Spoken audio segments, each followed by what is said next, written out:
Hello दोस्तों, नमस्कार। एक बार फिर से स्वागत है आपके अपने यूट्यूब चैनल देव जी के ट्रिक्स में। तो दोस्तों यहाँ पर देख सकते हैं कि आपके यूपी जीके की एक बेहतरीन क्लास इस समय आपको दी जा रही हैं। कल भी हमने यहाँ पर लगभग 250 क्वेश्चन की एक मैराथन जैसे आपकी क्लास दिया था। लगभग आपके 5 चैप्टर कवर किए थे और आपके यूपी जीके में देखा जाए तो लगभग 11 चैप्टर है, यानी कि आप देख सकते हैं कि लगभग 1-2 क्लासों के बाद आपकी पूरी की पूरी यूपी जीके एक बार रिवीजन हो जाएगी। बाकी आपको 2-3 प्रकाशन है, जैसे आपका यूथ हो गया या आपकी और भी प्रकाशन है, उनकी भी रिवीजन करा देंगे। यानी आप जब बार बार पढ़ लोगे कि तो आपकी वही यूपी जीके आपके दिमाग में फिर से रिवाइज हो जाएगी, क्योंकि काफ़ी दिनों से यूपी जीके आपकी चली भी नहीं थी।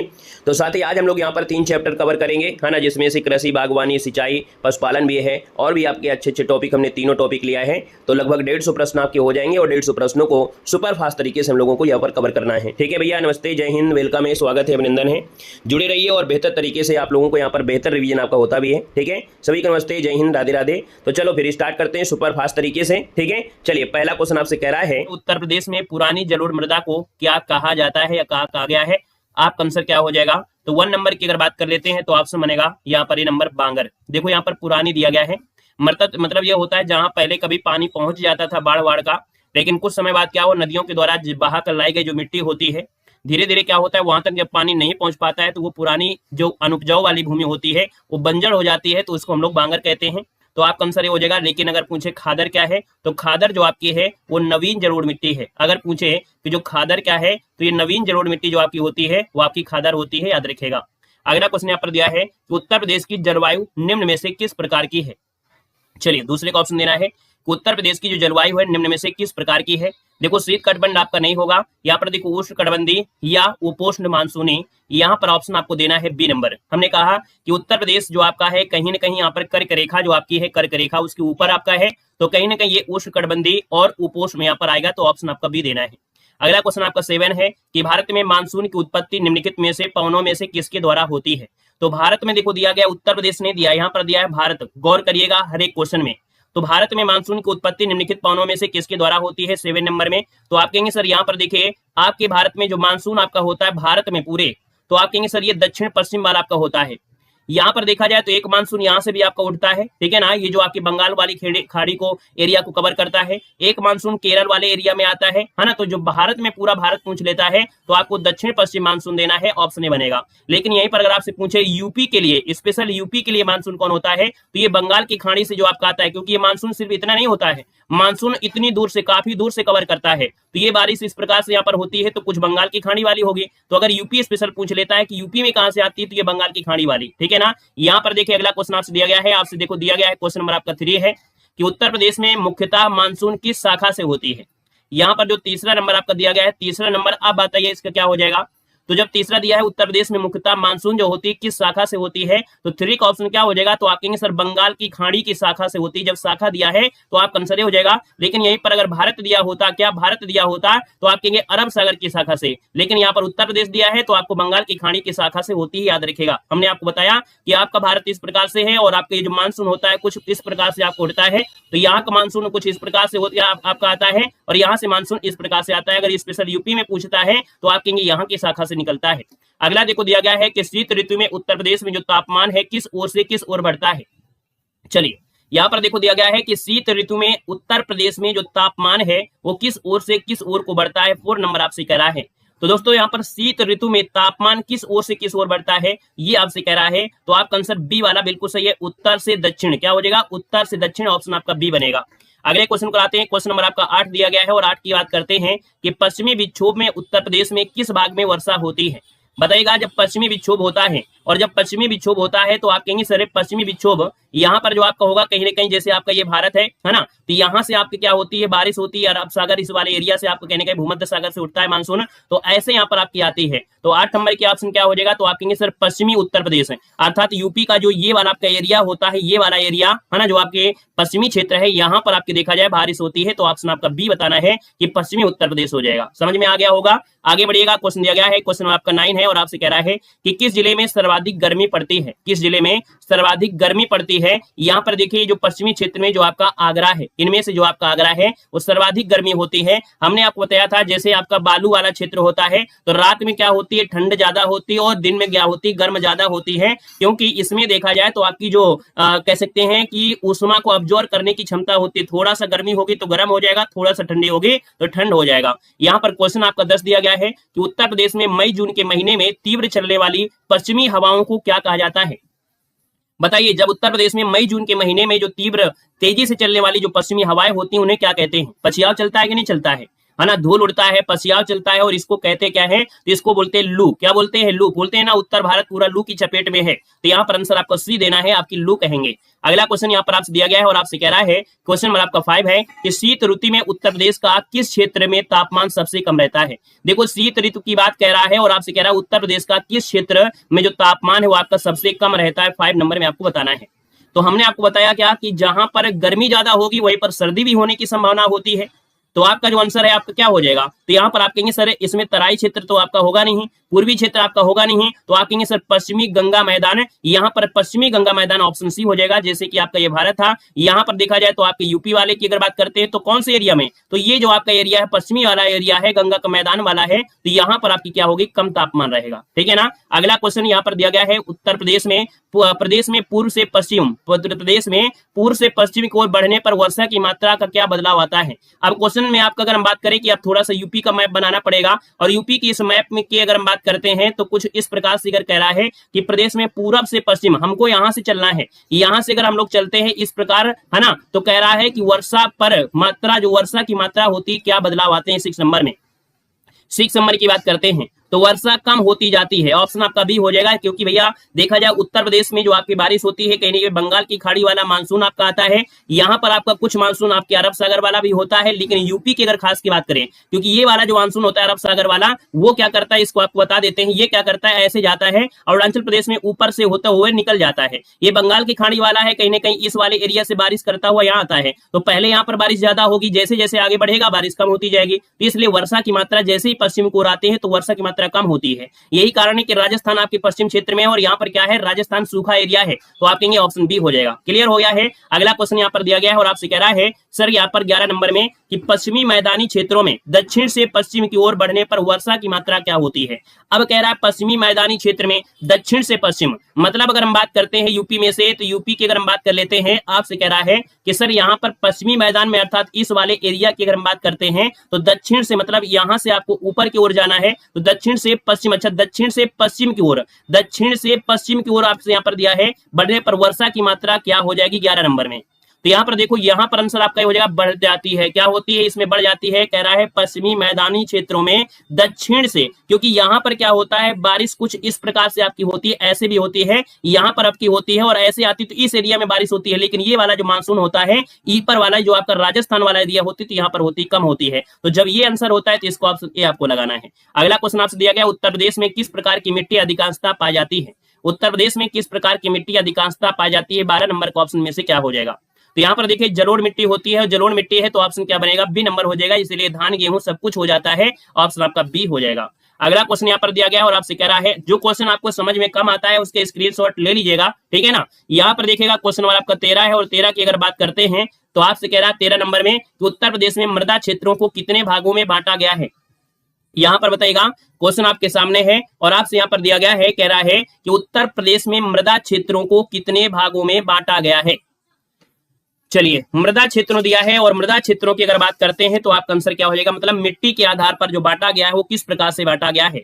तो दोस्तों यहाँ पर देखा जाए तो आपका आंसर इनमें से क्या बनेगा, कई प्रकार से कर सकते हैं, बाकी इसमें से आपका आंसर क्या हो जाएगा। क्वेश्चन नंबर 12 में आपका 3 प्रकार देखा जाए तो मृदा क्षेत्रों के हिसाब से यूपी की अगर बात करते हैं तो 3 क्षेत्रों के हिसाब से ऑप्शन नंबर आपका बनेगा बी नंबर है, यहाँ पर राइट हो जाएगा। उत्तर प्रदेश में ज्यादातर आपकी जलोढ़ मिट्टी होती है ना, यहाँ पर लाल मिट्टी तो आपकी कम ही मिलेगी, झांसी वाली एरिया में लाल मिट्टी आपको मिलती है और शुष्क वाली मिट्टी आपको कुछ मिल जाएगी। तो कहीं ना कहीं मुख्यतः ऑप्शन आपको बी लगाना है। यहाँ पर देखिए 14 नंबर दिया है, 14 की बात करते हैं, कह रहा है तराई क्षेत्र का वह भाग जहां कंकड़ पत्थर मोटे बालू के निक्षेप मिलते हैं उसे क्या कहा जाता है। तो देखो जो तराई क्षेत्र होता है, तराई क्षेत्र मतलब ये होता है जैसे गंगा जी आपकी आ रही हैं पहाड़ों से बहकर आ रही हैं, तो यहाँ पर उसके कंकड़ पत्थर क्या होते हैं, मिल जाते हैं, कंकड़ पत्थर इकट्ठा होते हैं, तो पानी क्या होता है इन कंकड़ पत्थरों के बीच से होके आता है, तो लगता नहीं है कि यहाँ पर पानी है, लेकिन जब ये तराई क्षेत्र में निकलता है तो यहाँ पर पानी आपको दिखाई देगा, है ना। तो आप कहेंगे सर यहाँ पर देखा जाए तो जो यहाँ पर कंकड़ पत्थर मोटे बालू होते हैं इनको हम लोग क्या कहते हैं, 14 नंबर का जो ऑप्शन है इसका ऑप्शन हो जाएगा सी नंबर भाभर कहते हैं। क्या कहते हैं, भाभर कहा जाता है, खादर नहीं कहेंगे, यहाँ पर भाभर कहेंगे। जैसे आप अपने घर पे देखिए, आप एक जो कह सकते हैं टोकरी लाइए पत्थर और उन पत्थर में से पानी डालिए, तो पत्थर में पानी नहीं दिखाई देगा, लेकिन पत्थर की कॉर्नर से मतलब नीचे से पानी बहता हुआ दिखाई देगा। तो ऐसी जगह जहां पर पानी ऊपर ना दिखाई दे, वो पत्थरों के नीचे नीचे जाता है, वो भाभर क्षेत्र होता है। और जहां पर पानी पत्थरों के किनारे से निकलता है ना, उसको तराई क्षेत्र कहेंगे, क्योंकि उसमें मिट्टी भी होगी, पानी भी होगा, दलदल क्षेत्र होगा, उसे हम लोग तराई कहते हैं। ठीक है ना। अगला क्वेश्चन यहाँ पर दिया है कि तराई क्षेत्र की भूमि कैसी होती है। तराई क्षेत्र की भूमि कैसी होती है, तो देखिए समतल भी आपकी है, नम भी है और दलदली है, सभी प्रकार की कहेंगे, तो ऑप्शन आपका डी हो जाएगा ये सभी। अगला क्वेश्चन दिया गया है आपसे 21 में, खादर एवं बांगर निम्नलिखित में से किस प्रकार की मिट्टी है। तो भैया जो आपकी जलोढ़ मिट्टी होती है यही आपकी खादर होती है और बांगर भी होती है। जो नवीन मिट्टी आपकी होती है उसे खादर कहते हैं, और जो आपकी पुरानी जलोढ़ मिट्टी होती है उसे बांगर कहते हैं, याद रखिएगा।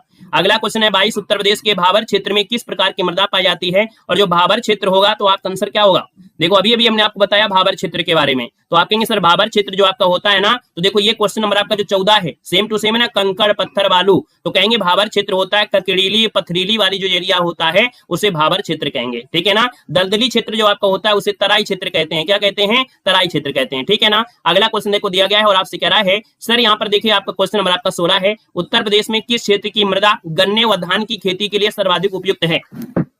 चलिए 16 नंबर बताना है, उत्तर प्रदेश में किस क्षेत्र की जो मृदा है वो गन्ने के लिए और धान की खेती के लिए ज्यादा आपकी उपयुक्त होती है। 16 नंबर की बात करते हैं तो ऑप्शन देखिए आपका जो भाबर क्षेत्र है वो तराई क्षेत्र है, यहाँ पर आंसर आपका ए नंबर है, राइट हो जाएगा, क्योंकि यहाँ पर पानी की मात्रा भी आवश्यकता होती है धान के लिए और गन्ने के लिए भी होती है, लेकिन उतनी ज्यादा नहीं होती है। ठीक है ना। अब आप कहिएगा गन्ने के लिए क्या पठारी क्षेत्र लगेगा, नहीं होगा ना, गन्ने के लिए पठारी क्षेत्र नहीं है, तो ऑप्शन आपका ये बनेगा।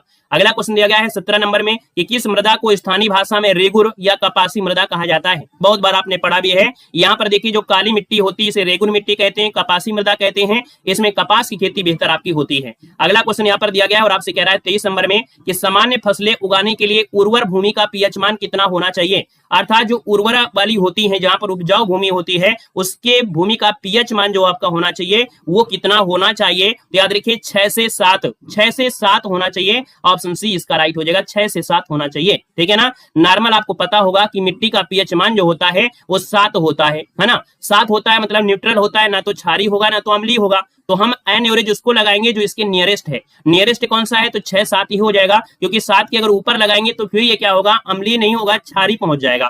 तो इसलिए ऑप्शन आपको सी हो जाएगा। नेक्स्ट क्वेश्चन है 24 है कि उत्तर प्रदेश के किस भाग में मरुस्थलीय मृदा पाई जाती है। मरुस्थलीय मतलब बालुई चीज, और बालुई वाला एरिया कौन सा होगा, आप लोग बता सकते हैं कि बालुई वाला एरिया होगा पश्चिमी क्षेत्र, जो कि राजस्थान है आपका, देखिए जिसमें बालू है वहां से जुड़ा हुआ है, और जब जुड़ी हुई होती है तो ऑप्शन क्या होगा, बी नंबर राइट हो जाएगा। दोस्तों याद रखिएगा, है ना, क्लियर है। अगला क्वेश्चन दिया गया है कि किस मृदा में पोटाश और चूना प्रचुर मात्रा में होता है। देखो पोटाश की मात्रा होती है और चूना की मात्रा होती है, तो वो मिट्टी उपजाऊ होती है, वो मिट्टी उपजाऊ होती है। तो भैया ये आपकी जलोढ़ मृदा है, जलोढ़ मृदा में पोटाश की मात्रा और चूना की मात्रा होती है। आप लोगों ने खेती किया होगा, अगर आपके घर पे खेती होती होगी तो आपने घर में एक चीज देखा होगा, जो केला की खेती करते हैं तो वो लोग नमक की मात्रा को डालते हैं, नमक डालते हैं, उसमें होता है वही जो पोटाश होती है उसमें नमक ज्यादा होता है।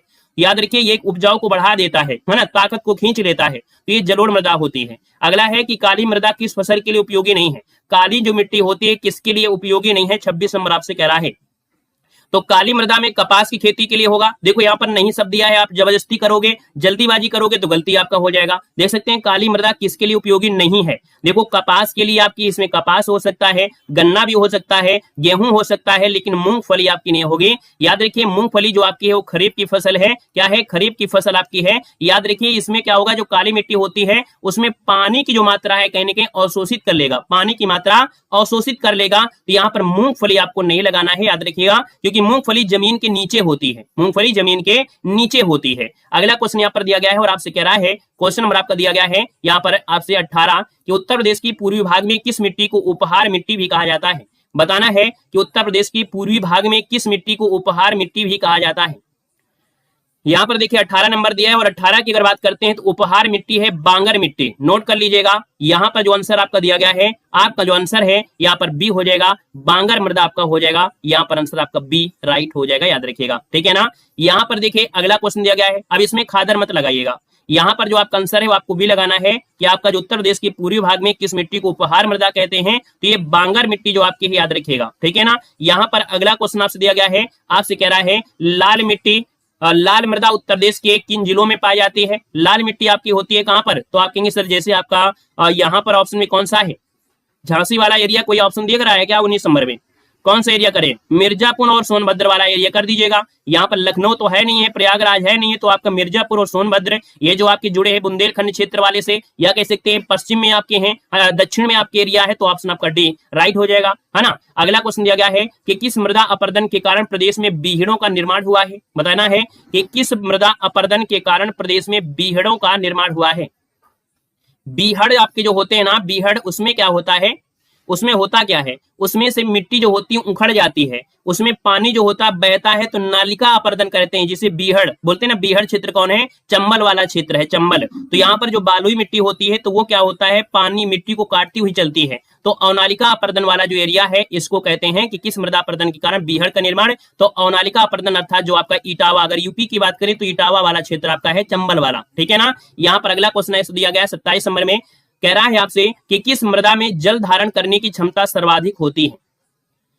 27 नंबर दिया है और 27 नंबर में देखा जाए तो जल धारण करने की जो क्षमता होती है नवीन जलोढ़ मृदा में, किसमें, नवीन जलोढ़ मृदा में है, तो ऑप्शन ए हो जाएगा। इसलिए धान की खेती भी क्या होती है, यहाँ पर इसमें हो जाती है। क्वेश्चन नंबर आपका 28 है और 28 की बात करते हैं कि उत्तर प्रदेश में किस प्रकार का अपरदन अधिक होता है। तो उत्तर प्रदेश में अपरदन कैसा होगा, उत्तर प्रदेश में जो अपरदन है वो कैसा है, तो जलीय अपरदन है। कैसा है, जलीय अपरदन है।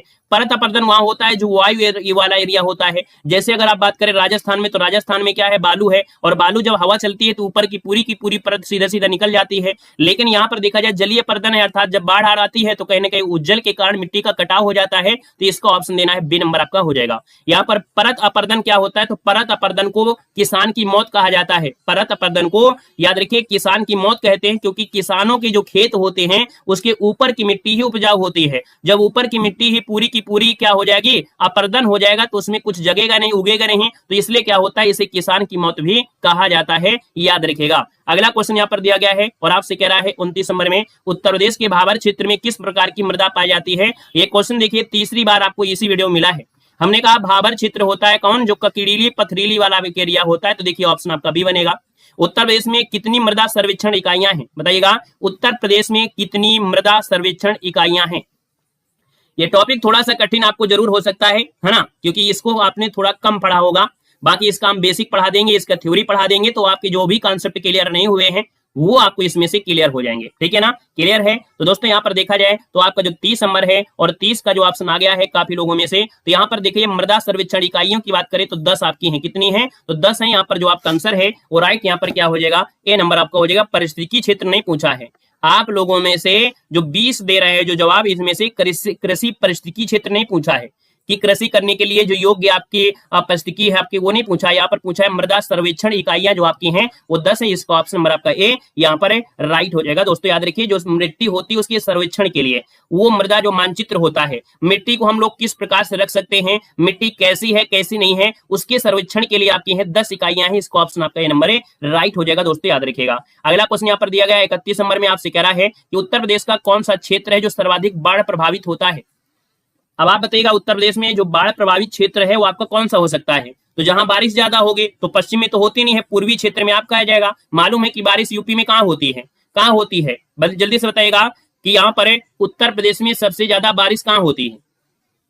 चलिए मथुरा मत लगाइएगा, वहां तो सूखा होता है, गोरखपुर जिले में, और गोरखपुर जिला कहां पड़ता है, पूर्वी क्षेत्र में, तो ऑप्शन क्या हो जाएगा, बी नंबर। आगे बढ़िएगा, क्वेश्चन नंबर आपका 37 है और आपसे कह रहा है कि उत्तर प्रदेश में प्रवेश करने वाले मानसून को क्या कहा जाता है जो कि बंगाल की खाड़ी की ओर से आता है।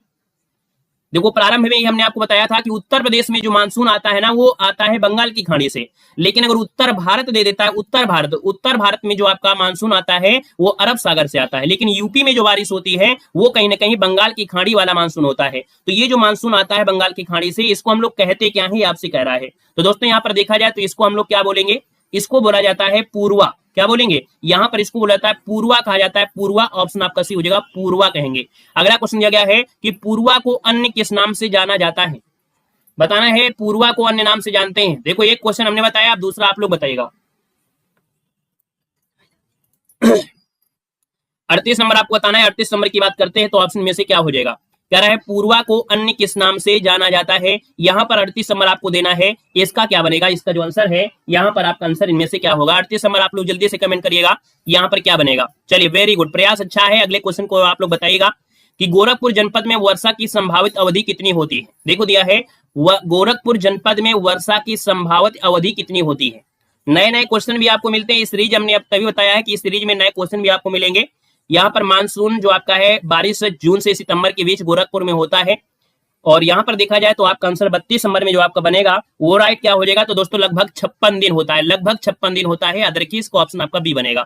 यहाँ पर अगला क्वेश्चन 39 है कि उत्तर प्रदेश के विभिन्न क्षेत्रों में वर्ष भर में होने वाली औसत वर्षा वाले स्थानों का अवरोही क्रम इस प्रकार से आपका है। अवरोही क्रम आपसे पूछा गया है। देखो अवरोही मतलब बढ़ते से घटता, और अवरोही मतलब होता है घटते से बढ़ता। तो अवरोही की अगर बात करते हैं 39 नंबर में, तो ऑप्शन क्या बनेगा, 4 ऑप्शन देखिएगा। यहां पर देखिएगा आपसे कह रहा है कि भैया सबसे ज्यादा बारिश होती है कौन, तराई क्षेत्र हो जाएगा। फिर यार दक्षिणी पठारी क्षेत्र, यहां से आपका ये कट जाएगा। पूर्वी मैदानी क्षेत्र, यहां से ये कट जाएगा। तराई क्षेत्र हो जाएगा, पूर्वी मैदानी क्षेत्र हो जाएगा, मध्यवर्ती मैदानी क्षेत्र हो जाएगा, फिर पश्चिमी मैदानी क्षेत्र। तो यहाँ पर जो आपका आंसर दिया है वो ऑप्शन देखिए आपका सी, यहाँ पर राइट हो जाएगा। अगला क्वेश्चन दिया गया है कि उत्तर प्रदेश का सर्वाधिक नम भूमि वाला जिला कौन सा है। उत्तर प्रदेश का सर्वाधिक नम भूमि वाला जिला कौन सा है। चलिए भैया 33 नंबर देना है, और 33 का ऑप्शन क्या हो जाएगा, ये आपका जो सोनभद्र वाला है। सोनभद्र जो जिला है सबसे ज्यादा यहाँ पर नम भूमि वाला है, यहाँ पर आंसर आपको भी देना है। अगला क्वेश्चन आपसे दिया गया है कि तराई क्षेत्र में औसत वर्षा होती है। तराई क्षेत्र जो आपकी है वहां पर औसत वर्षा पूछ लिया गया है, और औसत वर्षा पूछा है तो आपका आंसर इनमें से क्या बनेगा। यहाँ पर देखिए आपका जो आंसर है औसत वर्षा लगभग 150 सेंटीमीटर आपका आंसर है, यहाँ पर राइट हो जाएगा। तराई क्षेत्र की बात है, ज्यादा बारिश होती है, तो यहाँ पर औसत आपको बताना है 150, क्योंकि तराई क्षेत्र दे दिया गया है, याद रखिएगा, ठीक है ना। बाकी आप कहोगे यूपी में आपकी 150 होती, तो 150 यूपी में नहीं होती है, क्योंकि ये तराई क्षेत्र आपसे दिया गया है, याद रखिएगा। अगला क्वेश्चन यहाँ पर दिया गया है और आपसे कह रहा है कि पूर्वी मैदानी क्षेत्रों में वर्ष भर में औसत वर्षा कितने सेंटीमीटर होती है। अब देखिए क्वेश्चन आपसे कह रहा है कि पूर्वी मैदानी क्षेत्रों में वर्ष भर में औसत वर्षा कितने सेंटीमीटर होती है। यहां पर आप कहेंगे सर यहाँ पर लगभग 112 सेंटीमीटर। 112 सेंटीमीटर ये समझिएगा कि 100 सेंटीमीटर के आसपास लगभग आपकी होती है, आसपास होती है, तो इस हिसाब से ऑप्शन लगाएंगे 112 सेंटीमीटर लगभग आपकी बारिश होती है। यहाँ पर अगला है कि क्वेश्चन दिया गया है कि पश्चिमी मैदानी क्षेत्रों में वर्षा की औसत माप लगभग कितनी होती है। अब आपकी यूपी में जैसे आपका पश्चिमी मैदानी क्षेत्र पूछ लिया है, जैसे आप आगरा साइड जाते हैं, मथुरा साइड जाते हैं, राजस्थान वाले एरिया की तरफ जाते हैं, यहां पर बारिश कैसी हो सकती है। तो 36 नंबर का ऑप्शन क्या हो जाएगा, लगभग यहाँ पर 84 सेंटीमीटर आपकी बारिश हो जाती है, 84 सेंटीमीटर। लेकिन जब आप राजस्थान पहुंचेंगे तो वहां तो आपको लगभग 50 प्लस 60 लगभग हो जाती है, 60। लेकिन लेह जो आपका है वहां पर 50 सेंटीमीटर आपकी होती है, लेह में सबसे कम होती है, लेकिन राजस्थान में लगभग 60 होती है। उसके हिसाब से देखेंगे पश्चिमी क्षेत्र में यूपी में तो 84 सेंटीमीटर लगभग आपकी पश्चिमी यूपी में आपकी है, ऑप्शन आपका बी हो जाएगा। यहाँ पर अगला क्वेश्चन है 40 नंबर में और आपसे कह रहा है कि उत्तर प्रदेश के पश्चिमी मैदानी तथा पर्वतीय भागों का औसत न्यूनतम तापमान कितना रहता है। 40 नंबर दिया और 40 की बात करते हैं तो याद रखिए उत्तर प्रदेश के पश्चिमी मैदानी क्षेत्र में और पर्वतीय भागों का जो औसत न्यूनतम तापमान है, मतलब ये औसत दिया है, आप बताइए सर्दियों का टेम्परेचर कितना होता है, अपने हिसाब से मारिए, तुक्का मारिए। क्या सर्दियों में जो तापमान क्या 25 सेंटीमीटर तो होता ही नहीं है, कहीं कहीं 3 डिग्री सेंटीग्रेड, कहीं 4 होता है, कहीं 8 होता है, कहीं 10 होता है, कहीं 12 होता है, इतना मिलता है। इस हिसाब से आप क्या लगाएंगे, 10 डिग्री सेंटीग्रेड लगाएंगे, आपका आंसर ये हो जाएगा। नेक्स्ट क्वेश्चन दिया गया है कि उत्तर प्रदेश में सर्वाधिक जो रिकॉर्ड तापमान रहता है वो कब रहता है। यहाँ पर देखिएगा कौन सा होता है, तो आप इसके हिसाब से बताइए कब होता है, अपने हिसाब से मत बताने लगना, आप पढ़ाई के हिसाब से बताइएगा कि मार्च के आखिर के जब जाते हैं, अर्थात यहाँ पर मई जून का लगभग जो महीना होता है ये गर्मी वाला होता है। लेकिन अब उत्तर प्रदेश में या अब भारत में देखा जाए तो एक मंथ आपका जो कहीं ना कहीं मानसून है वो गड़बड़ा गया है। अब ज्यादा बारिश जुलाई में आपकी हो जाती है, अगस्त में हो जाती है, लेकिन हमको बुक के हिसाब से चलना है। हमको जो मानसून होता है वो 30 वर्ष में आपका परिवर्तन होता है। किसी भी देश का या किसी भी क्षेत्र का जो मानसून अगर एक प्रकार से देखा जाए कि कम हो रहा है, ज्यादा हो रहा है, वो 30 वर्षों में काउंट होता है। तो हमको 30 वर्ष में अभी नहीं लेना है, हमको किताबों के हिसाब से पढ़ना है कि मई जून के हिसाब में ये आपकी सर्वाधिक आपकी क्या होती है, तापमान रहता है। इसलिए आपकी जो छुट्टी होती है वो मई जून में होती है। क्या होती है? मई जून में होती है। लेकिन अगर हम वास्तविकता बात करें तो अब तो गर्मी आपको मई जून में कम मिलती है, आपकी जुलाई अगस्त में होती है। तो अपने हिसाब से नहीं, हमको क्या चलना है, किताब के हिसाब से चलना है, नॉलेज के हिसाब से चलना है, अपने हिसाब से नहीं लगाना है। बाकी अगर मई जून नहीं होता तो हम लोग जुलाई अगस्त लगा देते। जैसे बारिश क्या होती है, होना तो चाहिए आपके, देखिए कब आपके देखते हैं 2 जून या 3 जून से बारिश होती है, जून जुलाई अगस्त सितंबर। लेकिन जून में कहां बारिश होती है? जुलाई के लास्ट में बारिश होना शुरू होती है, जुलाई अगस्त में बारिश होती है। तो अब इसके हिसाब से ए नंबर आप कहेंगे। ए नंबर ऑप्शन दिया गया है। आपसे कह रहा है उत्तर प्रदेश का प्रथम भेड़ बकरी पालन जो आपका प्रशिक्षण केंद्र है वो आपके कहां पर है? चलिए बताना है कि उत्तर प्रदेश का प्रथम भेड़ बकरी पालन प्रशिक्षण केंद्र कहां स्थित है। यहां पर देखा जाए तो आपका जो आंसर इनमें से राइट क्या हो जाएगा, तो देखिए 1 नंबर की बात करते हैं तो आपकी इटावा में है। कहां पर है? याद रखिएगा इटावा, जिसको ऑप्शन आ रहा है बिल्कुल सही हो जाएगा। ये 2 नवंबर 2023 को, याद रखिए 2 नवंबर 2023 को पशुधन मंत्री धर्मपाल ने यहाँ पर देखा जाए वर्चुअली तरीके से इसका लोकार्पण किया था। मतलब ये करंट से रिलेटेड आपका क्वेश्चन आपका है, और इस सीरीज में आपके करंट से रिलेटेड जो भी क्वेश्चन होंगे वो भी आपको देखने को यहाँ पर मिलेंगे। अगला क्वेश्चन यहाँ पर देखो दिया गया है और आपसे कह रहा है, क्वेश्चन है कि उत्तर प्रदेश में औसत जोत का जो आकार है वो कितना है। ये लेखपाल के लिए सबसे फेवरेट क्वेश्चन आपका है। यहाँ पर देख सकते हैं कि उत्तर प्रदेश में जो औसत जोत का आकार है वो कितना है। यहाँ पर आपका आंसर हो जाएगा आपका सी नंबर है 0.7 हेक्टेयर। यहाँ पर जो आंसर है वो आपका सी हो जाएगा। यहाँ पर औसत पूछ लिया है, ये नहीं कह रहा है सीमांत जोत क्या होती है ना, ये नहीं कह रहा, आपसे कह रहा है औसत जोत आपका है, इसका मतलब सबको मिला लिया है। तो यहाँ पर आपका 0.75% ऑप्शन नंबर आपका सी यहाँ पर राइट हो जाएगा। नेक्स्ट क्वेश्चन आपका दिया गया है 8 नंबर में कि उत्तर प्रदेश में कृषि के अंतर्गत कुल बोए गए क्षेत्र का कितने प्रतिशत भाग सिंचाई आच्छादित है। यहाँ पर देख सकते हैं सिंचाई से देखा जाए तो आपके उत्तर प्रदेश में 80% आपकी है, जो आपकी बोए गए क्षेत्र में 80% सिंचाई से ही आपका होता है। तो इसको ऑप्शन ए नंबर है यहाँ पर राइट हो जाएगा। नेक्स्ट क्वेश्चन यहाँ पर दिया गया है 9 नंबर में कि निम्न में से किस फसल के उत्पादन में उत्तर प्रदेश देश का सबसे बड़ा उत्पादक वाला यहाँ पर राज्य है। चलिए 9 को ऑप्शन देना है। उत्तर प्रदेश जो आपका है सबसे ज्यादा उत्पादक इसमें चावल में, मक्का में, जौ में या आलू में, तो आप कहेंगे सर ऑप्शन डी हो जाएगा। आलू में देखा जाए तो आलू में ये जो आपका उत्तर प्रदेश है वो आपका प्रथम स्थान, आपका आंसर यहाँ पर हो जाएगा डी नंबर। गुड इवनिंग भैया, गुड इवनिंग, गुड इवनिंग। यहाँ पर अगला क्वेश्चन आपसे दिया गया है और आपसे कह रहा है, क्वेश्चन नंबर आपका 3 है और आपसे कह रहा है कि आलू के उच्च गुणवत्ता युक्त बीज उत्पादन एवं तकनीकी उपलब्ध कराने हेतु किन जनपदों में सेंटर ऑफ एक्सीलेंस की स्थापना की गई है। बेहतरीन क्वेश्चन है, आप देख सकते हैं करंट से रिलेटेड आपका क्वेश्चन भी आपको यहाँ पर दिया गया है। यही खासियत है इस सीरीज की। याद रखिएगा कि आलू के उच्च गुणवत्ता युक्त बीज उपलब्ध और तकनीकी उपलब्ध कराने के लिए याद रखिएगा किन जनपदों में सेंटर ऑफ एक्सीलेंस की व्यवस्था की गई, स्थापना की गई है। यहाँ पर याद रखिएगा आपका जो हापुड़ है और आपका कुशीनगर है, इसका जो राइट आंसर आपका बनेगा वो ये हो जाएगा हापुड़ और कुशीनगर आपका आंसर है, यहाँ पर राइट हो जाएगा ए नंबर है, यहाँ पर आपका बन जाएगा।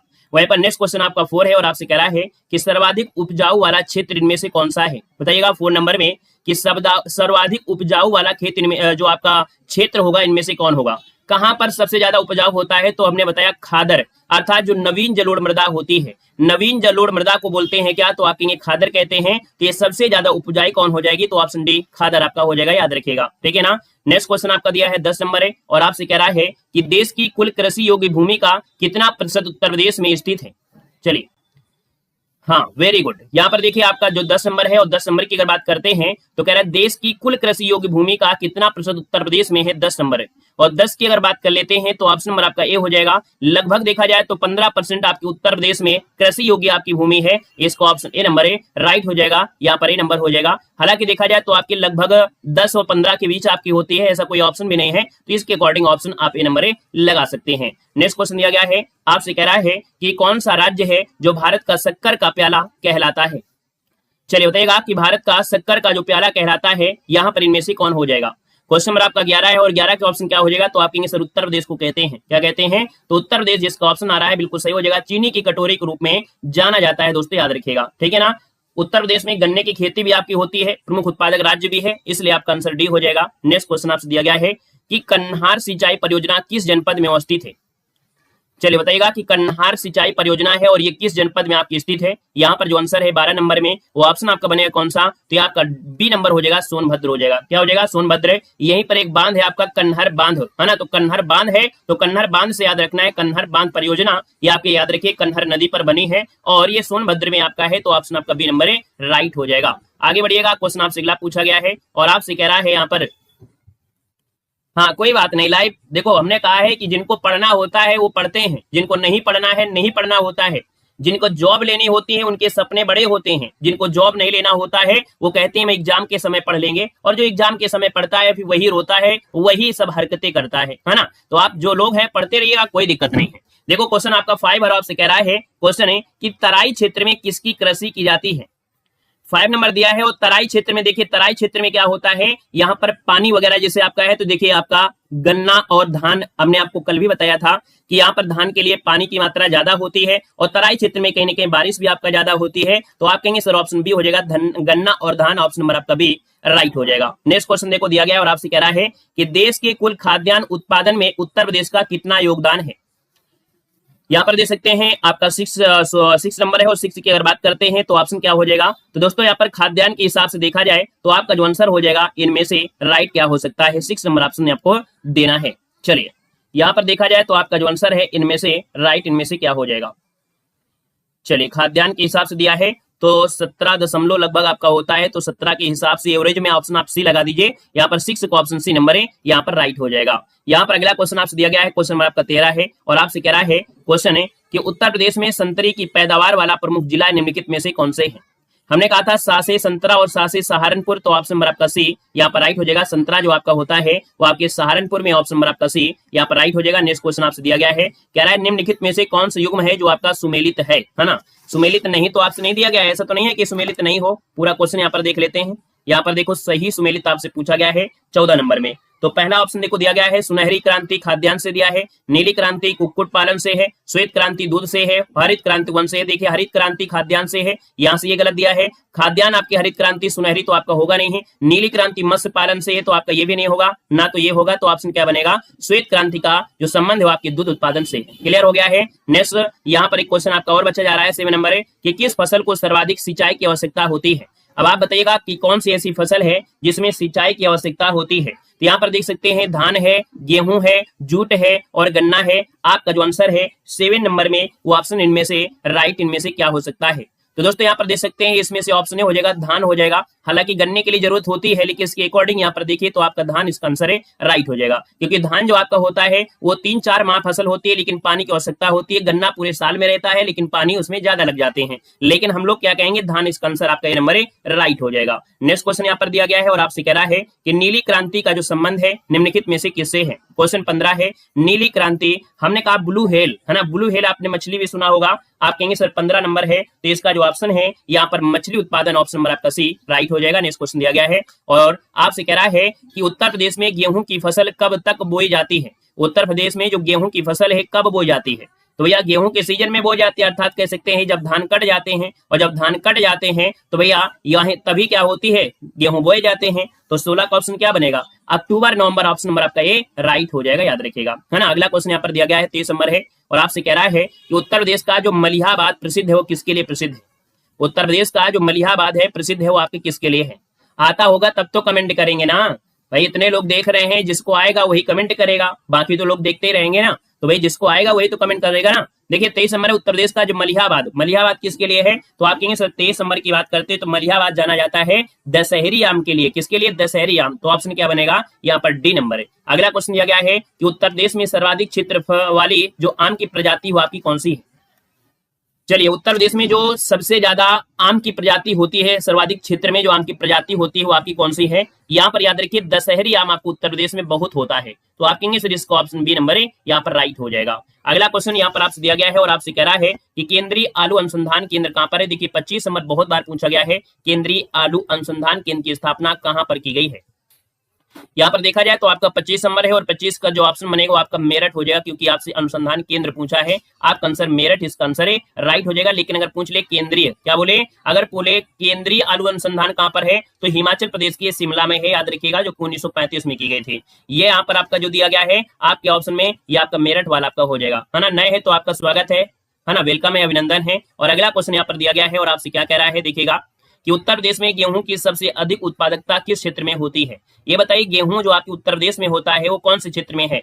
तो आपको मालूम है कि गंगा और यमुना का जो दोआब वाला क्षेत्र है, समतल है, उपजाऊ मिट्टी होती है, जलोढ़ मिट्टी होती है। तो आप कहेंगे गंगा यमुना और घाघरा का जो दोआब क्षेत्र है, यहाँ पर गेहूं की जो फसल होती है बहुत अच्छी होती है। क्वेश्चन नंबर आपका 18 है और आपसे कह रहा है उत्तर प्रदेश के कुल कितने कृषि क्षेत्र पर गन्ने की खेती आपकी होती है। बताना है कि उत्तर प्रदेश के कुल कितने कृषि क्षेत्र पर गन्ने की खेती होती है। और गन्ने की अगर हम बात कर लेते हैं तो आपका आंसर इनमें से है क्या। तो भैया यहाँ पर देखिए आपका जो आंसर है 18 नंबर में, तो 18 का ऑप्शन ये हो जाएगा 13%। लगभग 12 से वैसे आपका होता है, लगभग 12 से 13 14 तक होता है, 15 भी होता है। तो आपका आंसर क्या हो जाएगा, ए नंबर 13% आपका आंसर है, यहाँ पर राइट हो जाएगा, याद रखिएगा। अगला क्वेश्चन यहाँ पर दिया है 26 नंबर में और आपसे कह रहा है कि उत्तर प्रदेश के कृषि अनुसंधान परिषद जो आपका स्थित है वो आपकी कहाँ पर है। चलिए बताइएगा, उत्तर प्रदेश कृषि अनुसंधान परिषद कहाँ पर अवस्थित है। 26 नंबर दिया है और 26 की बात करते हैं तो आपके लखनऊ में है। ऑप्शन अगर आपका डी आ रहा है तो बिल्कुल सही जवाब हो जाएगा। आपका जो उत्तर प्रदेश कृषि अनुसंधान संस्थान है ना, यूपीसीएआर, जो आपका है लखनऊ में है, जो कि 1989 में इसकी स्थापना की गई थी। अगला क्वेश्चन आपका दिया है 27 नंबर में और आपसे कह रहा है कि भारत में प्रथम कृषि विश्वविद्यालय की स्थापना कहाँ की गई थी। भारत में प्रथम कृषि विश्वविद्यालय की जो स्थापना है वो आपकी कहाँ पर की गई थी। देखिए आप लोगों के जवाब बिल्कुल स्पीड के साथ आ गए हैं। ऑप्शन सी हो जाएगा आपका पंतनगर।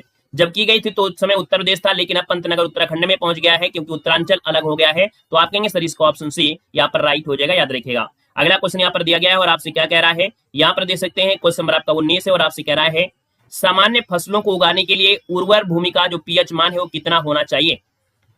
19 नंबर आपको बताना है। कल भी आपको बताया गया था कि मिट्टी का पीएच मान 7 होता है, तो लगभग 7 वाला ही आपको बताना है। यहाँ पर आंसर सी हो जाएगा, 6 से 7 जो पीएच मान होता है उर्वरक भूमि का आपका होता है, इसलिए ऑप्शन सी हो जाएगा। इसके पहले वाली अगर वीडियो आपने नहीं देखा है तो उसमें आप लोग देख लीजिएगा, वो भी आपको कहीं ना कहीं क्वेश्चन आपको मिल रहे हैं, है ना। और आप आज आपने सही किया होगा तो आपको अच्छा लगा होगा कि नहीं हमने कल इसको सही भी किया था। तो ऑप्शन सी हो जाएगा 6 से 7% अगर पीएच मान है तो भैया उर्वर भूमि की आपकी पीएच मान ये होता है। नेक्स्ट क्वेश्चन है आपका 20 है और आपसे कह रहा है देश का सबसे बड़ा गन्ना उत्पादक राज्य कौन सा है। इसमें तो कोई कहने वाली बात ही नहीं है। आप कहेंगे सर यहाँ पर देखा जाए उत्तर प्रदेश है जो गन्ना उत्पादन में आपका सर्वाधिक है। नेक्स्ट क्वेश्चन आपका 28 और आपसे कह रहा है उत्तर प्रदेश में बीज विकास निगम की स्थापना कब की गई थी।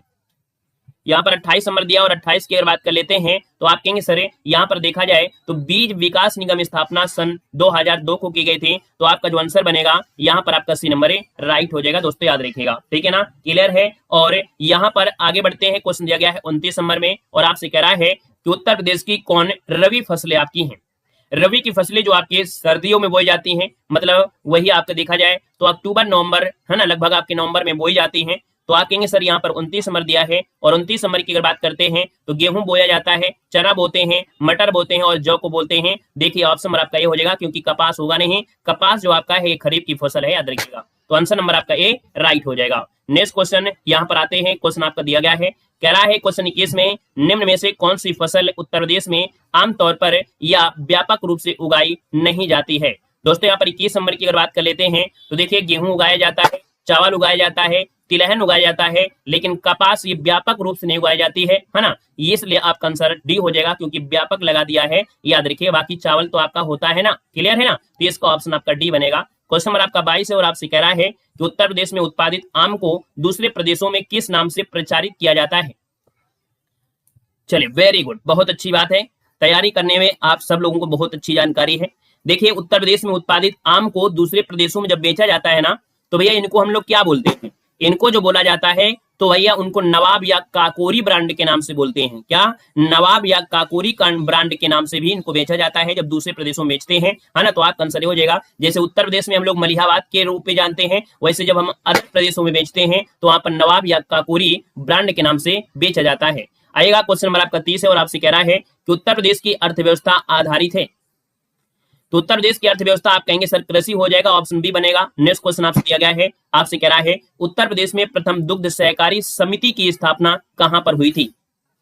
यहाँ पर बताना है आपका आंसर क्या है, तो आप कहेंगे सर समिति दिया है, तो आपका आंसर क्या हो जाएगा, यहाँ पर देख सकते हैं आपका आंसर इनमें से क्या बने, मेरठ है, वाराणसी है, लखनऊ है या प्रयागराज है। तो यहाँ पर 31 नंबर ऑप्शन में से राइट क्या हो जाएगा। चलिए तो देखिए यहाँ पर देश में दुग्ध व्यापार में जो सहकारी समिति का पहला उदय हुआ था वो राजधानी लखनऊ में आपका हुआ था, जो कि 1938 में हुई थी। जो सहकारी संघ आपका हुआ था, याद रखिएगा सहकारी संघ, तो याद रखिएगा संघ लगा देता है तो हम लोग लखनऊ की बात करते हैं। जब यहाँ पर समिति की बात कर देते हैं, है ना, समिति की स्थापना होती है तो प्रयागराज अर्थात तो ऑप्शन आपका बी हो जाएगा। अगर यहाँ पर संघ हो जाता तो आपका लखनऊ हो जाता, है ना। यहाँ पर आगे बढ़ते हैं, क्वेश्चन आपसे अगला पूछा गया है और आपसे यहाँ पर क्या कह रहा है, यहाँ पर देखना है आपके सामने क्वेश्चन नंबर आपका 32 है और आपसे कह रहा है कि निम्न में से कौन सी फसल है, फसल चक्र जो पूरी उत्तर प्रदेश के लिए सर्वाधिक उपयुक्त है। मतलब यहाँ पर देखा जाए तो आप कहेंगे सर जो फसल चक्र अर्थात जो पूर्वी भाग में लोग बोते हैं वो क्या क्या बोते हैं, है ना, पूरे साल में देखा जाए तो वो लोग क्या चीज बोते हैं, ये आपसे कह रहा है पूर्वी क्षेत्र वालों के लिए।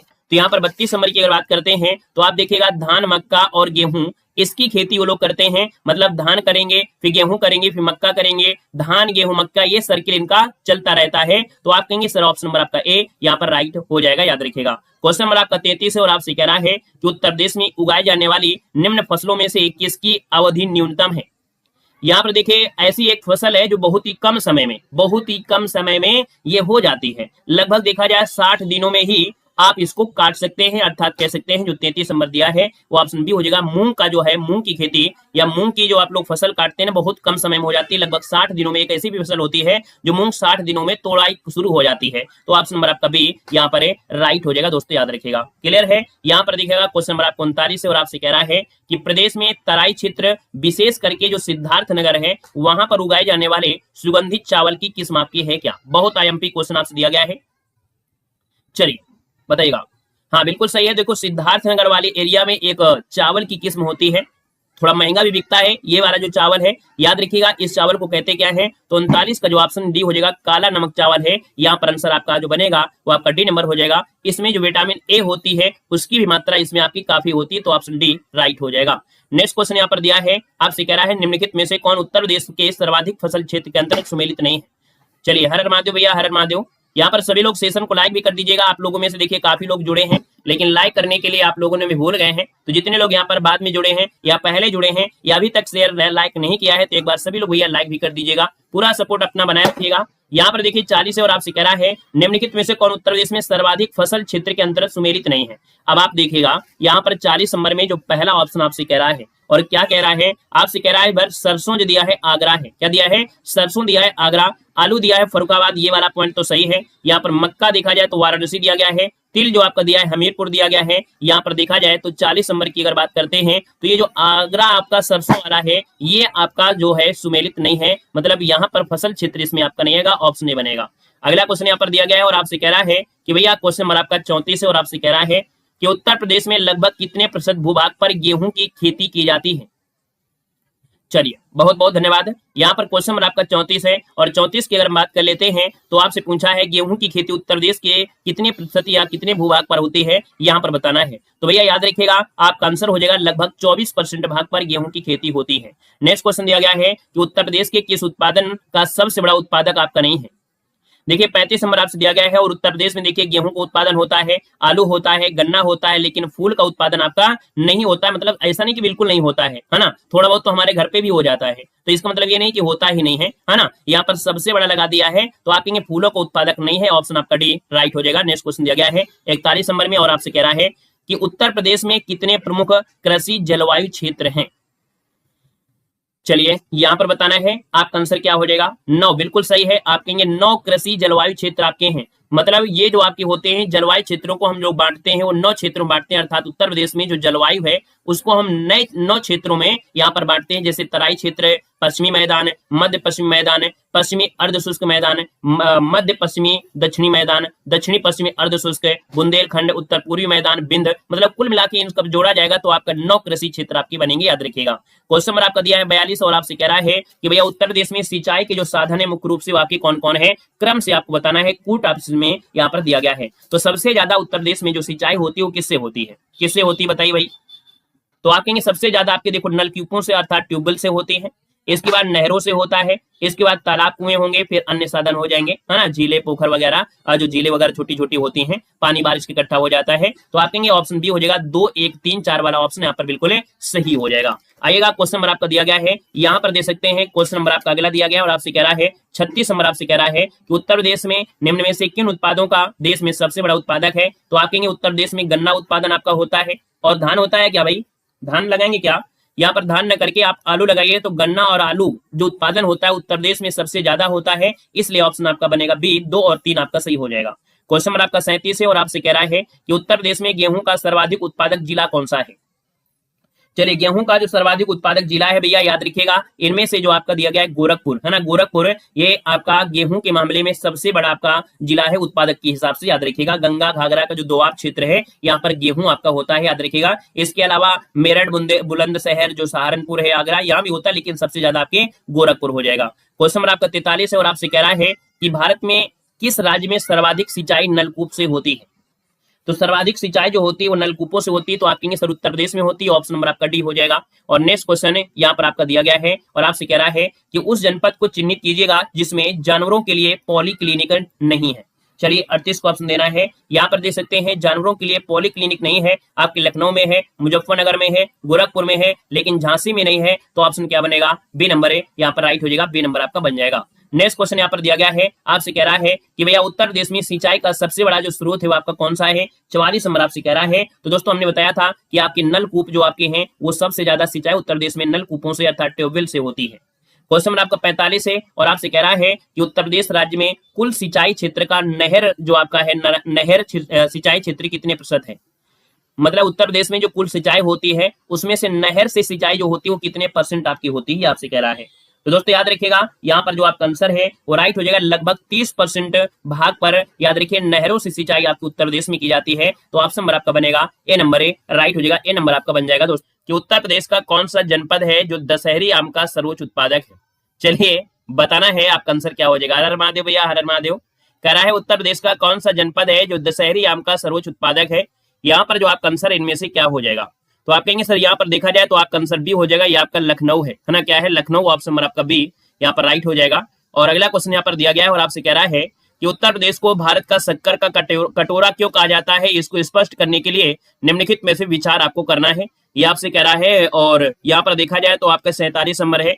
47 में देखा जाए तो आपसे कह रहा है कि सर उत्तर प्रदेश में गन्ने का सर्वाधिक उत्पादन होता है, उत्तर प्रदेश में गन्ना अनुसंधान संस्थान आपका दिया गया है, उत्तर प्रदेश में चीनी मिलों की संख्या आपकी सर्वाधिक है, उत्तर प्रदेश में गन्ना उत्पादों की संख्या सर्वाधिक है। आप बताइएगा यहाँ पर सही आंसर इनमें से क्या बनेगा। तो आप कहेंगे सर यहाँ पर देखा जाए तो आपका आंसर क्या बनेगा, यहाँ पर ऑप्शन सी वाला 1 2 4 है ना, क्योंकि चीनी मिलों की संख्या महाराष्ट्र में सर्वाधिक है। तो यहाँ पर आंसर आपका सी हो जाएगा, 1 2 4 आपका आंसर है, राइट हो जाएगा, याद रखिएगा। क्योंकि इसमें 4 है लेकिन 1 नहीं है, इसलिए आपका यहाँ से इसको हटा दीजिएगा, है ना, क्लियर है। यहाँ पर देखिए अगला क्वेश्चन दिया गया 48 कह रहा है उत्तर प्रदेश की प्रमुख फसल आपकी कौन सी है। तो यहाँ पर देखा जाए तो आपका आंसर क्या हो जाएगा। तो आप कहेंगे सर गेहूं उत्तर प्रदेश की प्रमुख फसल है। आइएगा, क्वेश्चन नंबर आपका दिया गया है, यहाँ पर आपकी कौन सा है, 52 नंबर में।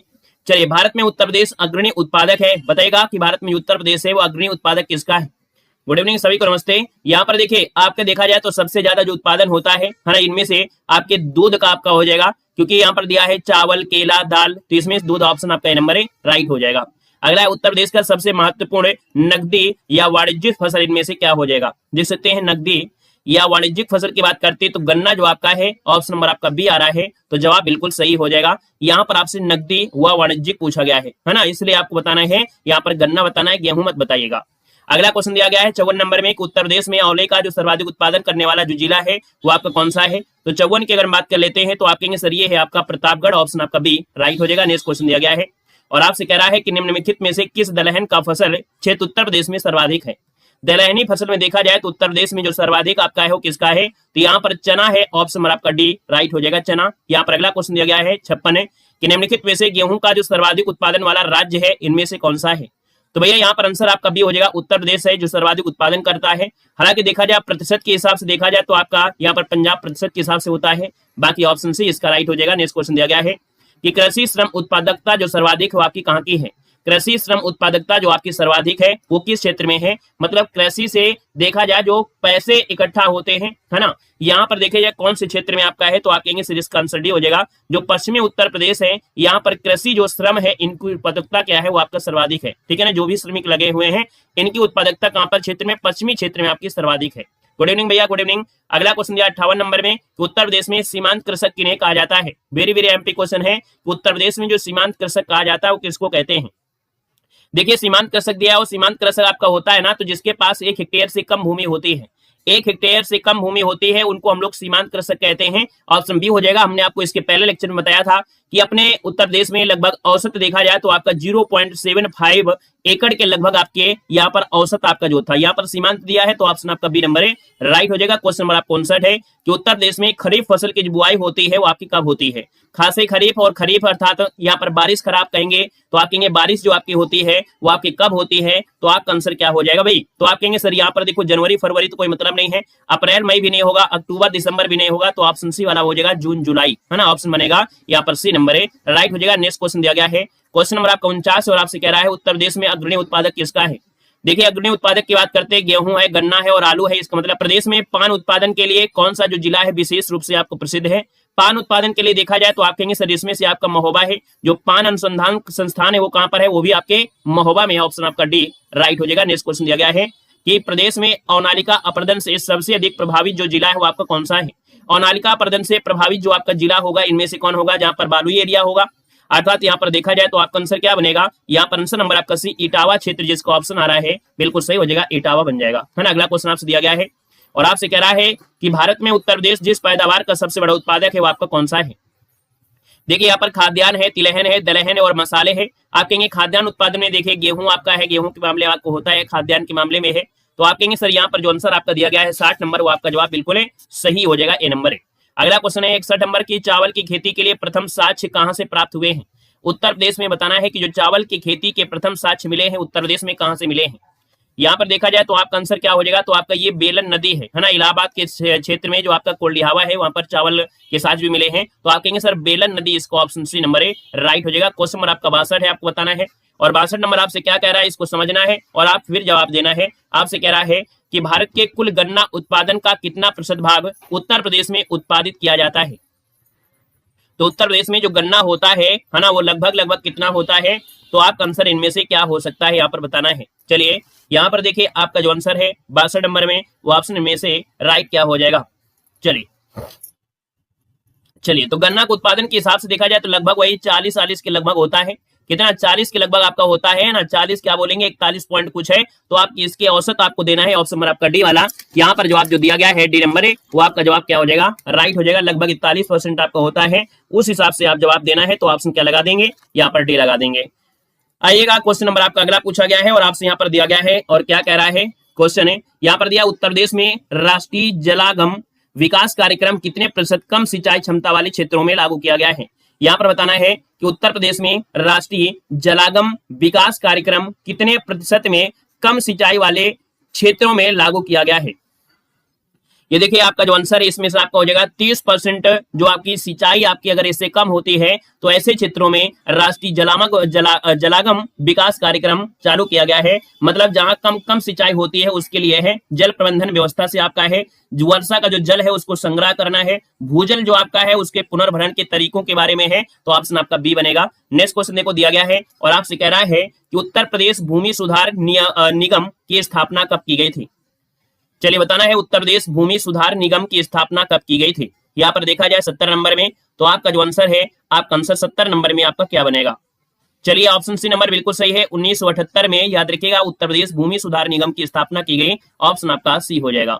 नेक्स्ट क्वेश्चन है यहाँ पर दिया है आपसे कह रहा है कि उत्तर प्रदेश में प्रथम दुग्ध संघ की स्थापना उत्तर प्रदेश में कहाँ की गई थी। चलिए दोस्तों यहाँ पर जो आप देना है आपका आंसर इनमें से जो आपको बनेगा वो राइट इनमें से क्या हो जाएगा 71 नंबर में, तो ऑप्शन सी हो जाएगा लखनऊ हो जाएगा। नेक्स्ट क्वेश्चन दिया गया है उत्तर प्रदेश में मत्स्य विभाग की स्थापना कब हुई थी। यहाँ पर बताना है उत्तर प्रदेश में मत्स्य विभाग की स्थापना कब हुई थी। 72 की बात करते हैं तो आपको याद रखना है 1966 क्या हो जाएगा 1966 में यहाँ पर स्थापना इसकी की गई थी, ठीक है ना। और यहाँ पर देखा जाए तो पशुपालन विभाग की इसके अंतर्गत आपकी हुई थी। एक विभाग आपका 1947 भी आ गया था, लेकिन 47 वाला कुछ देखिए 66 दिया है। चलिए हम इसको एक बार देख लेते हैं, क्योंकि ये जो क्वेश्चन आपका है 48, क्वेश्चन नंबर एक बार 72 में थे, थोड़ा सा रुकिएगा, क्योंकि उत्तर प्रदेश की बात दिया गया है ना। उत्तर प्रदेश में मत्स्य विभाग की स्थापना कब हुई थी? चलिए, इसमें तो 47 होना चाहिए, लेकिन 47 तो है नहीं है। देखो यहाँ पर एक ऑप्शन आप कर लीजिए 47, क्या कर लीजिए 47, मतलब 1947, ठीक है। क्या कर लेंगे 1947, अगर ऑप्शन में आपको मिल जाता है, वैसे अब मिलना ही चाहिए 1947, अगर नहीं मिलता है तो फिर आपको ये 66 वाला है, मतलब इसमें हाँ देखिए अब क्या था 19 के अंतर्गत पृथक हो गया था। हाँ इसमें देखो समस्या क्या है कि जो मत्स्य पालन विभाग है 1947 में क्या हुआ था, इसमें गठित हुआ था। जब ये गठित हुआ था तो इसमें क्या था, पशुपालन विभाग और मत्स्य, समझिएगा क्योंकि इसमें थोड़ा कंफ्यूज आप हो सकते हैं कि जब ये पशुपालन था, क्या हुआ था, पशुपालन और आपका जो मत्स्य पालन है, मत्स्य पालन है, ये जब दोनों आपके हुए थे, आपके 1947 में हुए थे, 1947 में। लेकिन फिर क्या हुआ 1966 में इसमें पशुपालन को क्या किया गया, अलग किया गया, पशुपालन को इसमें से अलग किया गया, तो इसलिए इसका ऑप्शन यहाँ पर सी कर दिया गया है। बाकी जब कभी ऑप्शन में आपका 1947 आपको मिले तो आपको 1947 लगा देना है, याद रखिएगा, ठीक है ना। आगे बढ़िएगा, क्वेश्चन आपसे दिया गया है और आपसे यहाँ पर दिया गया है उत्तर प्रदेश में 73 नंबर में कि उत्तर प्रदेश में राज्य दुग्ध परिषद की स्थापना कब की गई थी। यहाँ पर बताना है कि उत्तर प्रदेश में राज्य दुग्ध परिषद की स्थापना कब की गई थी। यहाँ पर देखिए 73 नंबर दिया है और 73 की बात करते हैं तो आपका जो आंसर है यहाँ पर राइट जो आपका हो जाएगा 1976, याद रखिएगा उत्तर प्रदेश में राज्य दुग्ध परिषद की स्थापना 1976, ऑप्शन नंबर आपका सी यहाँ पर राइट हो जाएगा, याद रखिएगा, ठीक है ना, क्लियर है। और अभी हाल ही में एक नीति और चलाई गई थी, यहाँ पर 2022 में एक नीति चलाई गई थी जो आपके दुग्धशाला विकास और दुग्ध उत्पादन को प्रोत्साहित करने के लिए एक नई नीति चलाई गई थी 2022 में, और उस नीति के तहत दुग्ध विकास विभाग नोडल विभाग यहाँ पर हो गया था। अगर पूछे नोडल विभाग आपका 2022 में परिवर्तित हुआ था। यहाँ पर अगला क्वेश्चन आपसे दिया गया है 74 नंबर में कि उत्तर प्रदेश में कितने पशु चिकित्सा पॉलीक्लिनिक क्रियाशील हैं। यहाँ पर 74 का ऑप्शन हो जाएगा दोस्तों, याद रखिएगा 6, ये आपकी क्रियाशील है। यहाँ पर आंसर जो आपका दिया है वो ऑप्शन आपका ए हो जाएगा, राइट। क्वेश्चन नंबर आपका 75 है और आपसे कह रहा है कि उत्तर प्रदेश में नींबू का सर्वाधिक उत्पादन कहाँ होता है। बताइएगा कि जो नींबू का सर्वाधिक उत्पादन होता है वो आपके कहां पर होता है, नींबू का उत्पादन। तो दोस्तों नींबू जो आपका होता है ना वो आपके कहां पर, बुंदेलखंड क्षेत्र में होता है। यहाँ पर जो आपका आंसर है वो राइट क्या हो जाएगा, यहाँ पर सी नंबर है, बुंदेलखंड क्षेत्र इसका जो आंसर है यहाँ पर राइट हो जाएगा, नोट कर लीजिएगा, ठीक है ना। ये जो आपके पौधे होते हैं वो आपके गर्म और धूप वाले मौसम में पनपते हैं, है ना, तो यहाँ पर आप कहेंगे सर इसका आंसर आपका सी बनेगा। आइएगा, क्वेश्चन नंबर आपका दिया गया है यहाँ पर 63 और आपसे क्या कह रहा है कि उत्तर प्रदेश के कितने प्रतिशत भूभाग पर कृषि की जाती है। चलिए 63 का ऑप्शन देना है। उत्तर प्रदेश में जो कृषि की जाती है लगभग देखा जाए तो आप कहेंगे सर यहाँ पर जो आपका आंसर बनेगा 63 नंबर में वो ऑप्शन में से राइट क्या हो जाएगा। चलिए यहाँ पर देखिए आपका जो 63 नंबर है, 63 का ऑप्शन है यहाँ पर राइट इनमें से क्या हो जाएगा। चलिए उत्तर प्रदेश के कितने प्रतिशत भूभाग पर कृषि की जाती है, 63 नंबर दिया है तो आपका लगभग 68%। यहाँ पर जो आंसर है वो आपका सी नंबर है, राइट हो जाएगा, लगभग 68%। नेक्स्ट क्वेश्चन दिया गया है कि प्रदेश का सर्वाधिक चावल उत्पादक जो जिला है, उत्तर प्रदेश में जो चावल सर्वाधिक होता है वो आपकी कहां पर होता है। तो दोस्तों ये शाहजहांपुर में आपका होता है, याद रखिए सर्वाधिक चावल जो आपका होता है उत्तर प्रदेश में या आपके शाहजहांपुर में, तो ऑप्शन नंबर आपका सी यहाँ पर राइट हो जाएगा, ऑप्शन नंबर आपका सी बन जाएगा। यहाँ पर देखिए अगला क्वेश्चन आपसे दिया गया है और आपसे कह रहा है आपसे कि उत्तर प्रदेश में सर्वाधिक मूंगफली उत्पादक जिला कौन सा है। बताना है कि उत्तर प्रदेश में सर्वाधिक मूंगफली उत्पादक जिला कौन सा है। मूंगफली उत्पादन जो आपका जिला इनमें से आपका है 65 नंबर में, वो ऑप्शन में से क्या हो जाएगा। चलिए, अरे क्वालिटी तो इसमें पूरी है, आप अपने चश्मे में क्वालिटी बढ़ा लीजिए ना। चलिए यहां पर आपको बताना है क्वेश्चन नंबर आपका 65। चलिए 65 की बात करते हैं तो यहाँ पर आंसर आपका इनमें से हो जाएगा झांसी। कौन हो जाएगा, यहाँ पर जो आपका झांसी है, यहाँ पर आंसर जो आपका दिया है वो आपका आंसर डी हो जाएगा, झांसी हो जाएगा। और देखा जाए तो इनमें एक मैनपुरी आपका है, जहां पर मैनपुरी में भी आपकी मूंगफली काफी मात्रा में आपकी होती है, ठीक है ना। यहाँ पर अगला क्वेश्चन दिया गया है और आपसे कह रहा है 66 नंबर में दिया गया है कि निम्न में से उत्तर प्रदेश का गन्ने का जो सर्वाधिक उत्पादन वाला जिला है वो आपका कौन सा है। चलिए यहाँ पर देखो दिया गया है कि गन्ने का जो उत्पादक है अपने यूपी में जो सबसे ज्यादा है वो आपका इनमें से कौन बनेगा। तो इनमें देखिए आपका जो दिया गया है आपका मुजफ्फरनगर, है ना, मुजफ्फरनगर हो गया, शामली हो गया, मेरठ हो गया, यहाँ पर आपका गन्ना उत्पादन आपका खूब होता है ना। तो ऑप्शन बनेगा आपका डी नंबर है, राइट हो जाएगा। क्वेश्चन नंबर आपका 67 है और 67 में आपसे कह रहा है, चलिए यहाँ पर देखो दिया गया है आपसे कि उत्तर प्रदेश में सरसों का सर्वाधिक उत्पादक जिला कौन सा है। यहाँ पर देखिए सरसों जो आपका होता है वो आपको सबसे ज्यादा भारत में कहां पर है, आपके राजस्थान में।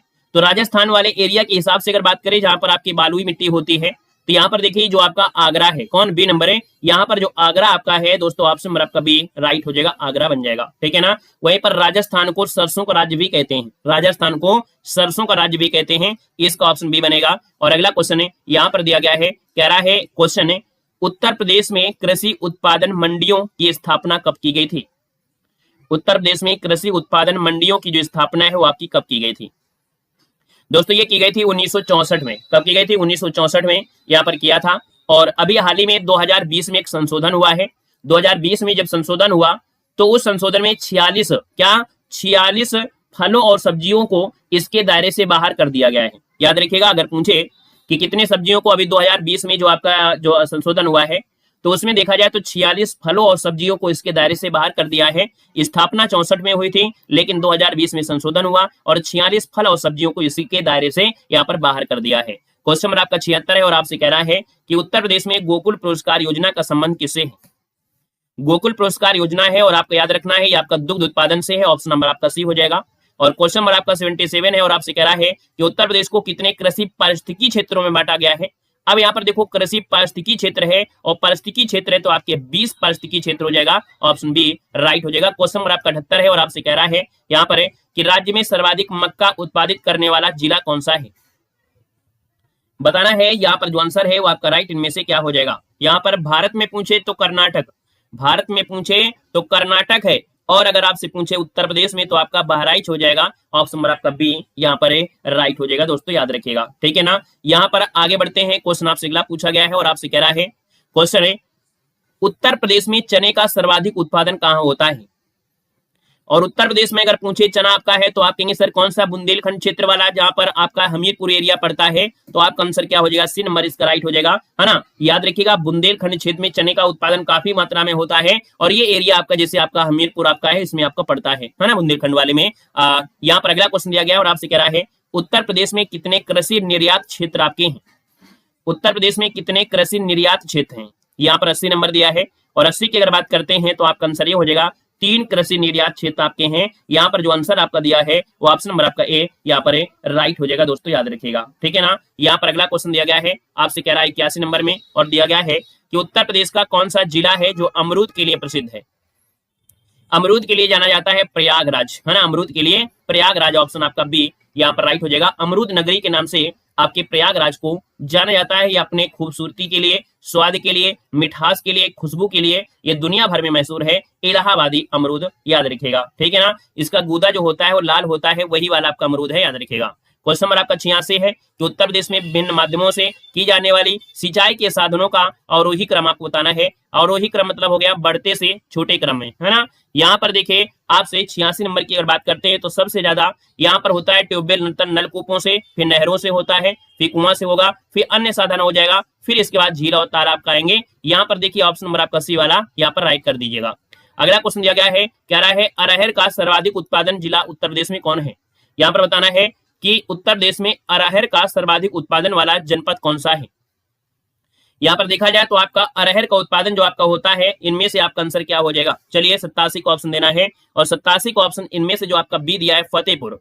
फतेहपुर में अरहर का सर्वाधिक उत्पादन आपका होता है, इसका ऑप्शन बी हो जाएगा फतेहपुर, इसका आंसर है राइट हो जाएगा दोस्तों, याद रखिएगा। बाकी अगर फतेहपुर ना होता तो सीधा अगर बुंदेलखंड होता तो हम लोग बुंदेलखंड लगा देते। यहाँ पर अगला क्वेश्चन आपसे दिया गया है और आपसे क्या कह रहा है, यहाँ पर आपका क्वेश्चन नंबर आपका 82 दिया गया है कि उत्तर प्रदेश में उद्यान एवं प्रसंस्करण विभाग की स्थापना किस वर्ष की गई थी।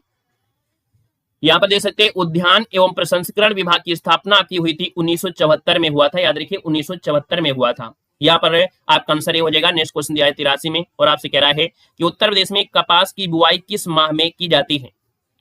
तो कपास की जो फसल है वो आपकी कैसी फसल है, ये आपकी खरीफ की फसल है। कैसी है, खरीफ की फसल है। और खरीफ फसल की अगर बात करते हैं तो आप कहेंगे सर जून जुलाई, यहाँ पर आंसर आपका बी जून जुलाई आपका आंसर है राइट हो जाएगा, याद रखिएगा, ठीक है ना। बाकी अगर आप मौसम के अकॉर्डिंग हम लोग जाते हैं तो कहते हैं कि सर जुलाई अगस्त ये वाला होता है, लेकिन हमको किताबी के ज्ञान रखना है। किताबी ज्ञान जो आपका होगा वो जून जुलाई आपका आंसर है, यहाँ पर आपको बी देना है। यहाँ पर देखिएगा क्वेश्चन आपसे अगला पूछा गया है और आपसे कह रहा है यहाँ पर 87 नंबर में कि उत्तर प्रदेश में फूलों की खेती वाले प्रमुख 3 जिले कौन हैं। उत्तर प्रदेश में भी फूलों की खेती होती है, लेकिन यहाँ पर देखिए आपका 88 नंबर में यहाँ पर देखा जाए तो आपका जैसे प्रयागराज है, लखनऊ है, जौनपुर है, यहाँ पर जो आंसर है वो आपका ये नंबर है, राइट हो जाएगा। नेक्स्ट क्वेश्चन दिया गया है और आपसे कह रहा है कि उत्तर प्रदेश में पाई जाने वाली केले की कौन सी किस्म नहीं है।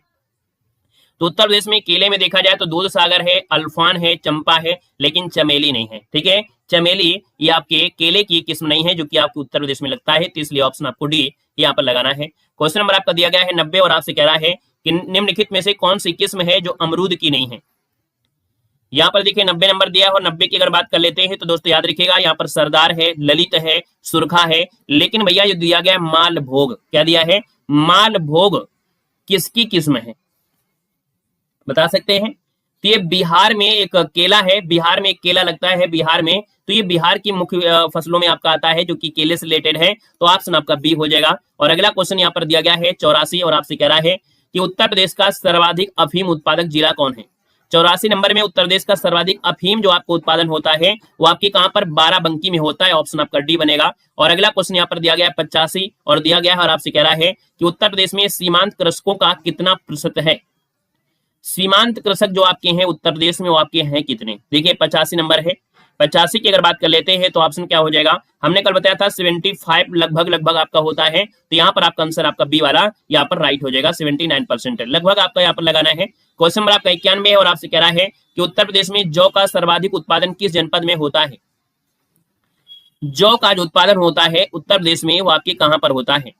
तो दोस्तों याद रखिएगा ये आपका जो आंसर बनेगा इनमें से आपका जो एटा है ना, एटा जो आपका आंसर है यहाँ पर जवाब राइट हो जाएगा दोस्तों, याद रखिएगा, ठीक है ना। और ये जो जौ होता है वो शुष्क और काप वाली मिट्टी में आपका होता है, इसका ऑप्शन बनेगा ए नंबर है। और अगला क्वेश्चन 92 है और 92 में से आप कह रहा है कि इनमें से किस जनपद में गेहूं की उत्पादकता सर्वाधिक है।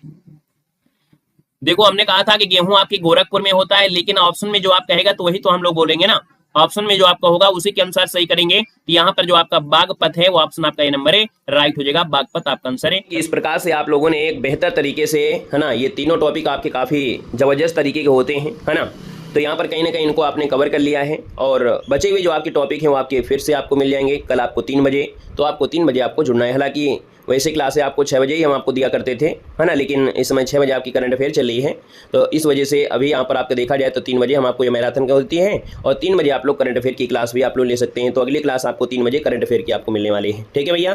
तो चलिए आज के लिए इतना रखते हैं, सेशन लाइक कर दीजिएगा, पहली बार जुड़े हैं तो चैनल को सब्सक्राइब कर लीजिएगा। धन्यवाद सभी को, जय हिंद, वंदे मातरम।